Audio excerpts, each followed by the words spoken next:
কোরবানির ঈদকে কেন্দ্র করে প্রতি বছরই ডিপজল কোরবানি দিয়ে থাকেন ৫ লক্ষ কিংবা ১০ লক্ষ নয়, কোরবানি দিয়ে থাকেন কোটি টাকার গরু। হ্যাঁ দর্শক, ঠিকই শুনছেন। তবে এবারে ঈদকে কেন্দ্র করে কেমন গরু রেখেছেন বা কিনেছেন, তার ওজন কত এবং দাম কত জানতে পারবেন আজকের এই ভিডিওতে। তাই আপনি যদি আমাদের এই চ্যানেলে একজন নতুন দর্শক হয়ে থাকেন, তাহলে অনুরোধ করব আমাদের এই চ্যানেলটি সাবস্ক্রাইব করার। কেননা আমরা প্রতিনিয়ত বিনোদন জগতের সব ধরনের আপডেট খবর প্রচার করে থাকি। বাংলা চলচ্চিত্রের জনপ্রিয় অভিনেতা মনোয়ার হোসেন ডিপজল। চলচ্চিত্রের পর্দায় এই অভিনেতাকে দেখা গেছে বিভিন্ন ইতিবাচক ও নেতিবাচক চরিত্রে, তবে তিনি খল অভিনেতা হিসেবে তিনি বেশি পরিচিত।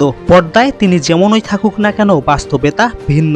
সব সময় তিনি অসহায় মানুষের পাশে দাঁড়ান। চলচ্চিত্র পাড়ায় দানবীর হিসেবে খ্যাতি রয়েছে তার। এক সময় বাংলা চলচ্চিত্রে ডিপজলের আত্মপ্রকাশ ঘটেছিল নায়ক হিসেবে। মুনতাজুর রহমান আকবর পরিচালিত টাকার পাহাড় ছিল ডিপজলের প্রথম ছবি। সেই ছবিতে ডিপজলের নায়িকা হিসেবে অভিনয় করেছিলেন নায়িকা মিষ্টি। এরপর তিনি আবিদ হাসান বাদল পরিচালিত হাবিলদার ছবিতে নায়ক হিসেবে অভিনয় করেছিলেন। তারপর দীর্ঘ বিরতি। ৯০ দশকের শেষের দিকে কাজী হায়াত পরিচালিত তেজি ছবির মাধ্যমে ডিপজলের ভিলেন হিসেবে আত্মপ্রকাশ করলে রীতিমতো হইচই ফেলে দেয়। তখন ডিপজল মানেই ছবি হিট। টানা কয়েক বছর ছবিতে ভিলেন হিসেবে দাপটে অভিনয় করার পর আবারও একটা বিরতি নেন। এরপর ২০০৪ সালে এফআই মানিক পরিচালিত কোটি টাকার কাবিন ছবিতে অভিনয় করেন ডিপজল। গল্পের কেন্দ্রীয় চরিত্রে ছবিটি সুপার ডুপার হিট হলে ডিপজল নায়ক হিসেবেও একের পর এক অভিনয় করে সাফল্যের শীর্ষে চলে আসেন। তবে খুবই দুঃখের সঙ্গে বলতে হচ্ছে, অনেক বছর হলো তাকে আর কোনো ইতিবাচক বা নেতিবাচক কোনো চরিত্রেই অভিনয় করতে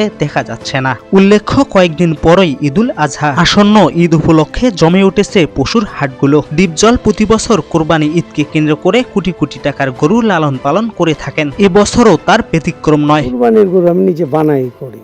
প্রতি বছরে আমি ৫০-৬০টা, এবার ২০০-২৫০ উপরে গরু আছে, ওখান থেকে আমি ২০-২২টা গরু আলাদা করছি, ওগুলো কোরবানি দেবো। কয়টা গরু এবার কোরবানি দিবেন আপনি? এবার ২২টা বোধ হয় চয়েস করা আমার। আর খাটো গরু আছে, ভুট্টি গরু ওইটারে, ওগুলো আছে ১৩-১৪টা।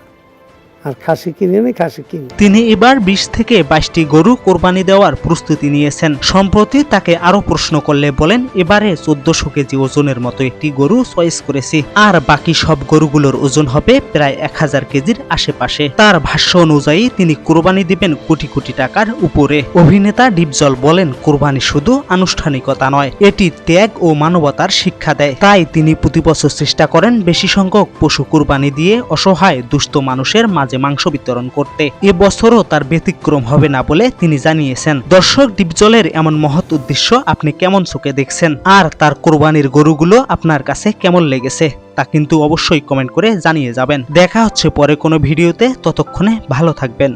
ধন্যবাদ সবাইকে।